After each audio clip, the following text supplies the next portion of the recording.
Indian military history में field marshal Sam मोनिक्सा का नाम सर्वाधिक चर्चित हस्तियों में से रहा है।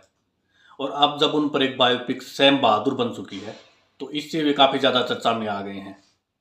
सैम मोनिक्सा का मिलिट्री करियर 4 दशक तक रहा और इस दौरान वे सेकेंड वर्ल्ड वॉर से लेकर 1971 के भारत पाकिस्तान युद्ध तक 4 युद्धों का हिस्सा रहे। 1947 में भारत पाकिस्तान विभाजन के समय अगर सैम मोनिक्सा ने कोई दूसरा फैसला लिया होता तो आज भारत और पाकिस्तान की हिस्ट्री काफ़ी डिफरेंट हो सकती थी। 1947 में आज़ादी के समय जब हमारे देश का विभाजन हुआ तो उस समय जो लगभग 4 लाख के अराउंड ब्रिटिश इंडियन आर्मी थी उसका भी विभाजन हुआ। लगभग 2,60,000 के अराउंड आर्मी भारत को मिली और बाकी पाकिस्तान को मिली। आर्मी में नीचे के पोस्ट के आर्मी मैन को कोई चॉइस नहीं दी गई थी कि वे किस देश की आर्मी में शामिल होना चाहते हैं, लेकिन ऑफिसर्स को चॉइस दी गई थी। हिस्टोरियन ब्रायन लैपिंग ने 1985 में लिखी अपनी पुस्तक एंड ऑफ एम्पायर में बताया कि आर्मी ऑफिसर्स को एक फॉर्म दिया गया था जिस पर उन्हें अपनी चॉइस को भरना था कि वे किस देश की आर्मी में शामिल होना चाहते हैं।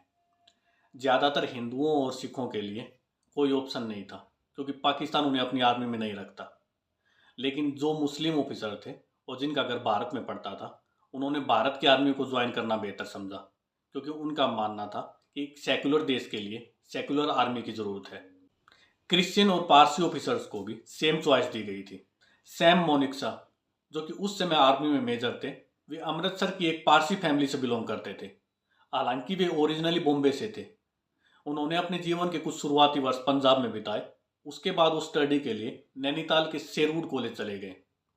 विभाजन के समय सैम मोनिक्सा की आर्मी की जो पेरेंट यूनिट थी 12th फ्रंटियर फोर्स रेजिमेंट, वो पाकिस्तान के हिस्से में गई। आर्मी के विभाजन के समय पाकिस्तान के फाउंडिंग फादर मोहम्मद अली जिन्ना ने सैम मोनिक्सा से अपील की कि वे पाकिस्तान की आर्मी को ज्वाइन करें।